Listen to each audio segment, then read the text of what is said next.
Hola. Vamos a estudiar un poco la sedimentación y la centrifugación que se pueden utilizar para separar partículas con distintas propiedades. Para ello vamos a estudiar el movimiento de un objeto en un fluido. Cuando se mueve un objeto en un fluido, por ejemplo, para allá, pues aparece, si esta es la velocidad, aparece una fuerza hacia atrás que se suele denominar de arrastre,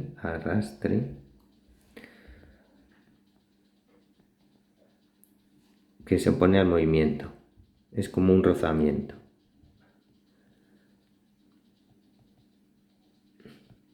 Esta fuerza de arrastre puede tener dos orígenes diferentes y comportamientos o descripciones matemáticas diferentes. A baja velocidad, luego determinaremos qué es bajo y qué es alto. A baja velocidad es debida al rozamiento, a la viscosidad con las capas del fluido, ¿vale? Debida a la viscosidad del fluido y la fuerza de arrastre, bueno, pues es proporcional a la velocidad. A más velocidad, mayor fuerza de arrastre. Y este coeficiente de aquí, pues bueno, tiene las unidades de Newton partido metro por segundo, ¿de acuerdo? Y pues dependerá del tipo de objeto, del fluido, de la viscosidad, etcétera, ¿vale? Luego veremos un ejemplo para una esfera en un fluido, que es la ley de Stokes. Luego lo vamos a ver. Si la velocidad es alta, el arrastre, la fuerza de arrastre o la fuerza que aparece que se opone al movimiento es de tipo inercial.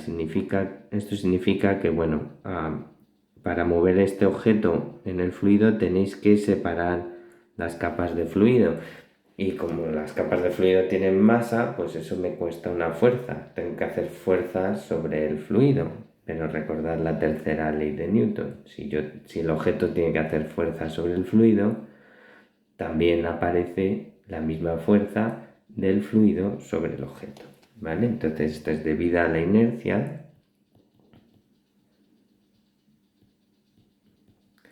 y esta fuerza de arrastre es proporcional a la velocidad al cuadrado. También aumenta con la velocidad, pero sube más rápido. Esta es, yo qué sé, la fuerza del viento que notáis cuando montáis en moto o en bici, por ejemplo, que os tiende a frenar, ¿vale? Sería esta. Bueno, ¿cómo distinguimos cuando estamos en velocidad baja o en velocidad alta? Cuando tenemos efectos de la viscosidad y cuando de la inercia. Para esto hay un número de Reynolds, voy a ponerlo aquí claro, que es otro número de Reynolds, muy parecido al que hemos visto anteriormente para un flujo de un fluido dentro de una tubería. Es muy parecido, pero no es igual, ¿vale? Entonces lo voy a llamar Reynolds prima, diferente, ¿vale? Y es para un objeto que se mueve dentro de un fluido, por ejemplo, así, en un fluido. Aparece la fuerza de arrastre. Bueno, es igual a la velocidad del objeto por una longitud característica, un tamaño del objeto, ahora hablo un poco más de eso, la densidad del fluido dividido por la viscosidad, ¿vale? Esta es del fluido y esta también del fluido. Y esto es del objeto y esto también del objeto respecto del fluido, ¿vale? Entonces, bueno, aquí la longitud característica, pues lógicamente para una esfera, pues va a ser su diámetro, ¿vale?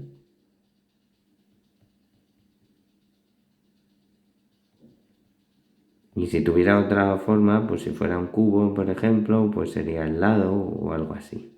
¿Vale? Una longitud típica del objeto que se mueve en el fluido. Entonces, si el Reynolds en este caso es menor que la unidad, ¿vale? Entonces estamos en V en velocidad baja, como la que había dicho antes, y tenemos esto de aquí, ¿vale? La fuerza de arrastre proporcional a la velocidad. Y en caso contrario, Reynolds alto, pues tenemos a V alta y la fuerza de arrastre proporcional a la velocidad al cuadrado, ¿vale? Podéis comprobar, por ejemplo, en el problema de la bacteria, una bacteria que se mueve en agua,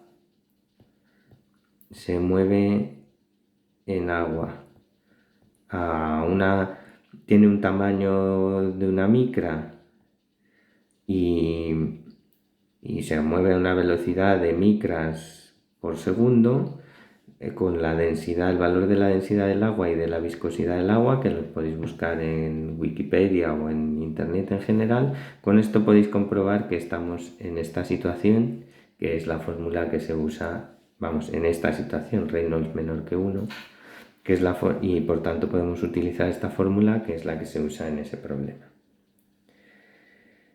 Muy bien, ¿podemos avanzar un poco más? Sí.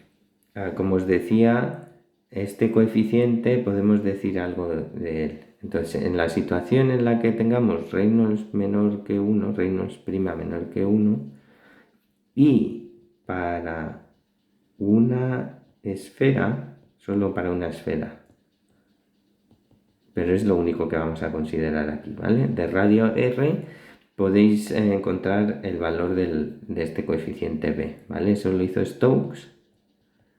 Entonces esto se llama la ley de Stokes. Ley de Stokes. Y dice así, a la fuerza de arrastre en esta situación, recuerdo, es 6 pi eta r, o voy a ponerlo así, r eta v, ¿vale? Este sería el coeficiente B del que estaba hablando antes. Este es el radio de la esferita. 6pi, esto es la viscosidad, eta es la viscosidad, y v, pues porque estamos en esta situación. Muy bien. Lo vamos a usar en el ejemplo de sedimentación, ¿vale? Lo pongo aquí para una esfera.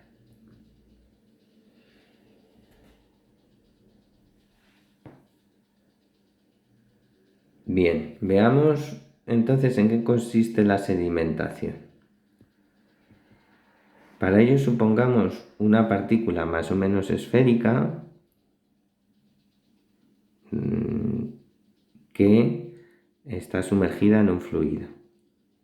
Esta partícula tiene una densidad, voy a poner densidad de la partícula para distinguir de la densidad del fluido, tiene una densidad que es más grande que la del fluido, entonces va a tender a hundirse, como hemos visto en Arquímedes.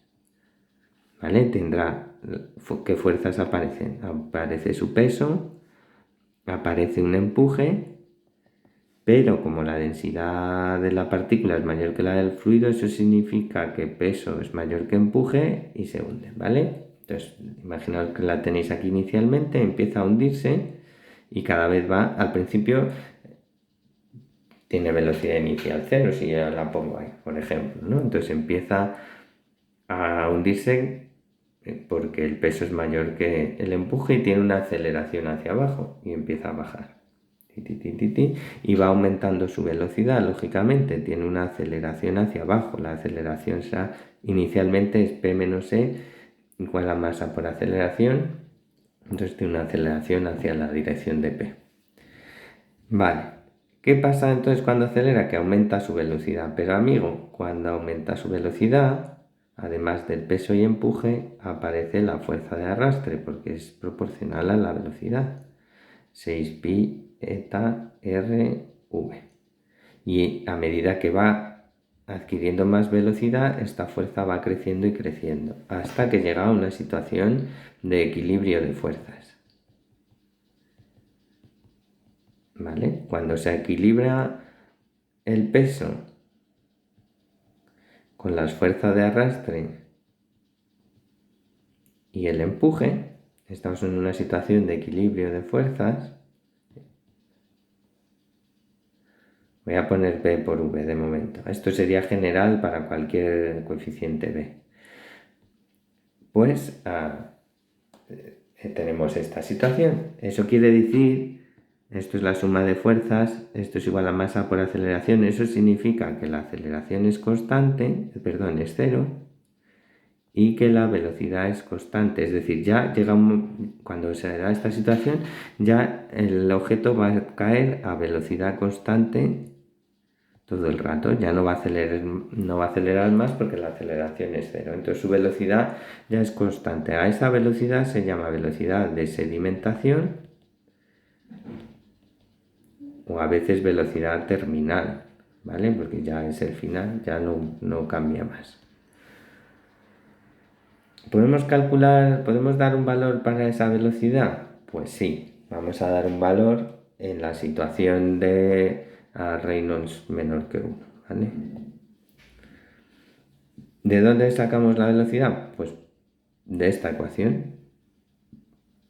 Podemos sacar la velocidad. Si despejamos la velocidad será AMG menos E partido de B. ¿Vale? Bueno, como de nuevo, esto es general para cualquier B. Si tenemos, ahora sí, Reynolds prima menor que 1, entonces sabemos que B es 6pi eta R y podemos hilar un poco más fino. Podemos decir que esto es mg menos e partido 6pi eta r. ¿Vale? Muy bien. Aquí aparece el radio. Es interesante saber la dependencia con el radio. ¿Por qué? Porque a lo mejor nos podría interesar ver cómo se separan, qué velocidades diferentes tienen partículas de distinto radio para poder separarlas. Pero claro, la masa y el empuje también van a depender del radio, entonces aquí no tenemos claramente cuál es la dependencia con el radio. Vamos a analizar la dependencia con el radio. Para ello sustituyo la masa y el empuje. La masa va a ser, como otras veces hemos visto, la densidad de la partícula por el volumen. Y si sé que es una esfera, el volumen de una esfera es 4 tercios de pi r cubo. Entonces esto es todo de la partícula por 4 pi tercios de r cubo. Muy bien. Por otro lado, el empuje es densidad del fluido por g por v. Y de nuevo 4 pi tercios de r cubo por ρ del fluido por g. ¿Vale? Entonces puedo sustituir aquí. Tengo 4 pi tercios de r cubo. La g también me va a salir factor común de aquí, g. Y aquí me queda la densidad de la partícula menos la densidad del fluido. Y abajo queda 6pi eta r. Bueno, pi con pi se va. El radio con este radio al cubo queda un radio al cuadrado, no lo voy a tachar, lo sustituyo ahora. Y los 4 tercios con el 6, pues quedan 2 novenos. Esto queda 2 novenos de la densidad de la partícula menos la densidad del fluido por r cuadrado por g partido por la viscosidad. Muy bien, esto es el resultado final en el caso de que tengamos una esfera y estemos a Reynolds menor que 1, ¿vale? Y tengamos estas fuerzas que yo he pintado aquí y esta situación. Si no tenemos esta situación, pues esta fórmula no va a valer, ¿vale? Habrá que partir de nuevo de la segunda ley de Newton y ver cómo podemos avanzar, ¿vale?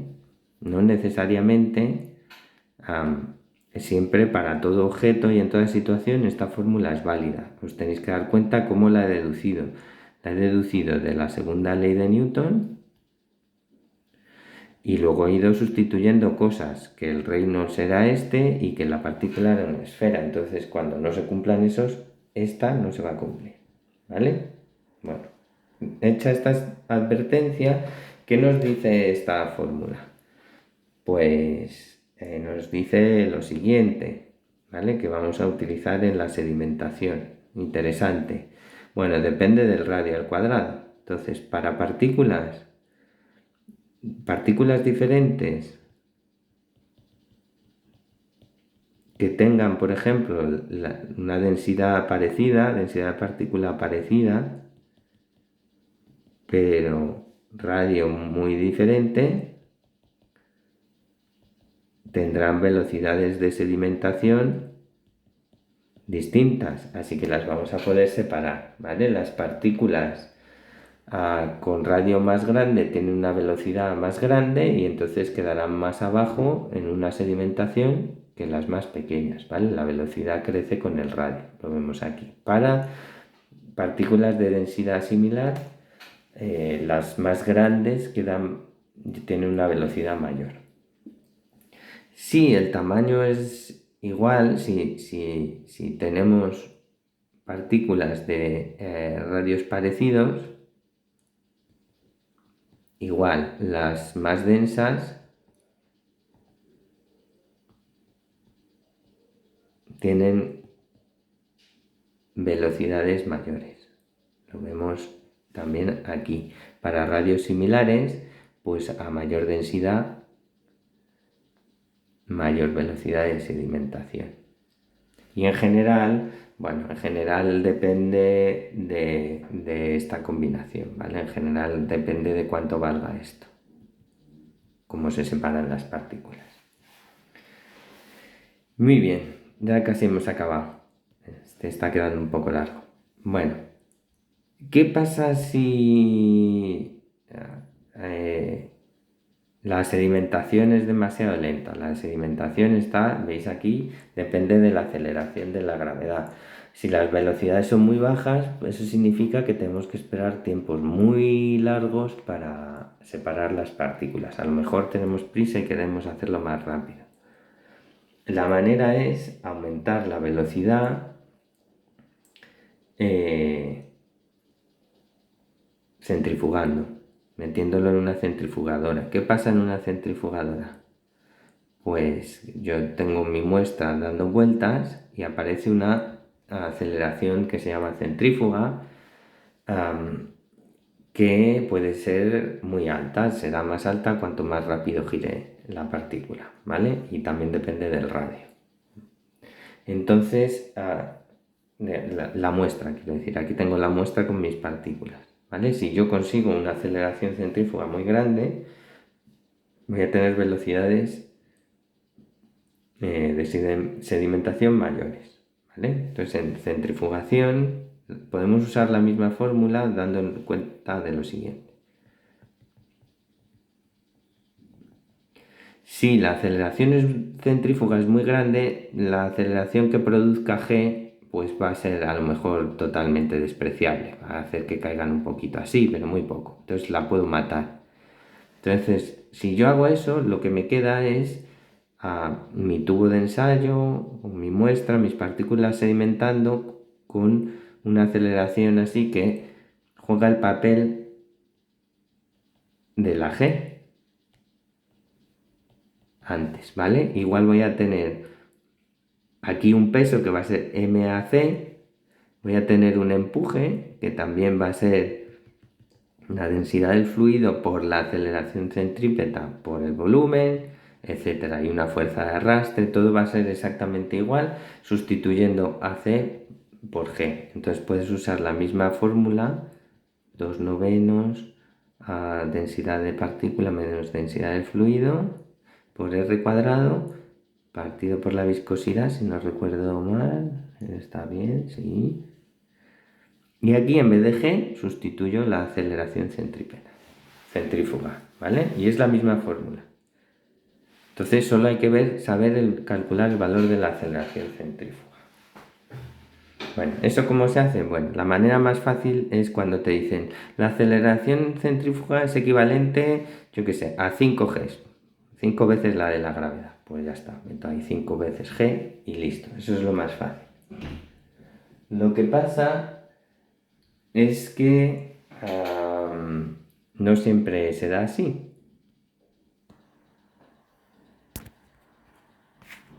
La manera más habitual de dar la aceleración es en realidad indirecta. Lo que se suele dar en las centrífugas es la velocidad de giro en revoluciones por minuto, ¿no? La velocidad de giro que llamamos normalmente con la letra omega. Bueno, en el sistema internacional las unidades de la velocidad angular, que así es como se llama, son radianes por segundo, ¿vale? Aunque a veces se da en vueltas por minuto, pero pasar es muy fácil sabiendo que una vuelta son 2 pi radianes y un minuto son 60 segundos, podéis pasar de RPM a radianes por segundo o viceversa. Bueno, entonces la aceleración centrífuga, si sabemos el radio de giro en el que está girando la muestra y la velocidad angular, pues no es más que omega al cuadrado por r, ¿vale? Entonces, de aquí podríamos ir aquí y sustituir. Y esta sería la fórmula cuando sabemos el radio de giro, el radio de la centrífuga y la velocidad angular. Por lo demás, esto desempeña el mismo papel que la aceleración de la gravedad.